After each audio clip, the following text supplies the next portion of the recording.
basically what I'm trying to say is, if you want to go out with me and you're watching this video, hit me up on the emails, the Twitters, the Facebooks. I could be for you. I could be your boom boom. You don't know that until you try. Give it a shot.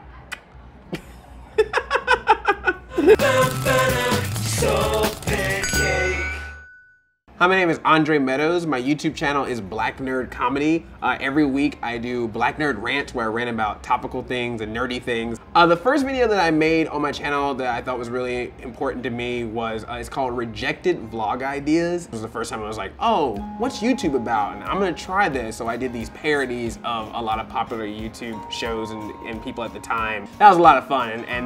So that video is like special to me because that was like my first YouTube attempt. Here we go. Truth. Okay. Or dare. No. Truth. All right. I determine truth by your own personal feeling. Sometimes it's not even so much a true statement. It's just like, you know, the passion you might have behind it. Some people are very passionate and truthful about wrong stuff. What's one thing I know for sure? I know that I am a black nerd.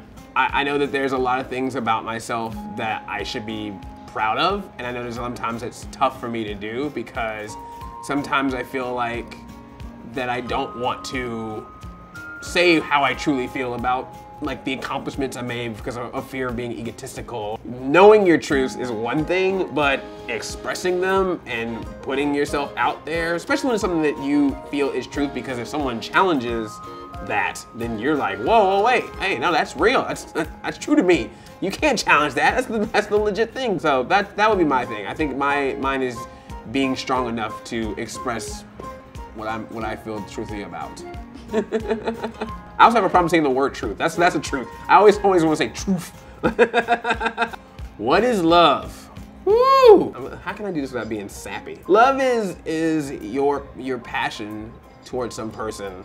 Whatever they're good about, whatever they're bad about, whatever you love about them, whatever you can't stand, whatever their quirks, their insecurities, what's great, all that, you know it all. You know what's great about them, you know what sucks about them, but yet you cannot live without that person. Sometimes someone can make you just like pissed off. Like you just like, oh, I wanna choke you. Don't choke anybody. But you're like, I love that person. I can't imagine my life without that person in it. When you have somebody like that, and no matter how they are towards you, you're just like, I still need you in my life. There's still some kind of connection I feel about you that, you know, I could live without it, but at the same time, man, it would suck to not have that around. It's love. Get that person. Get that person. I love some cookies and cream, ice cream, man. I tell you what, you just like get like especially they use like real Oreos. You can't deny that love. What is my life's big question? Oh, this is gonna be cheesy as hell.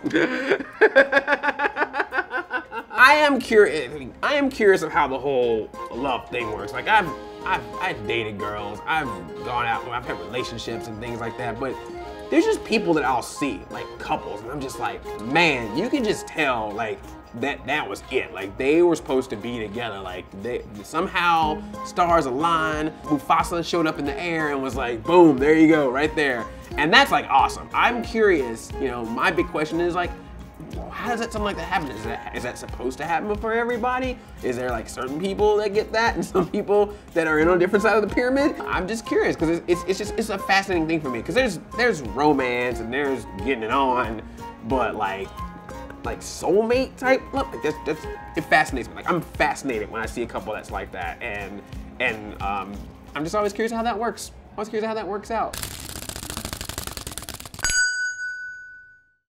SoulPancake, subscribe.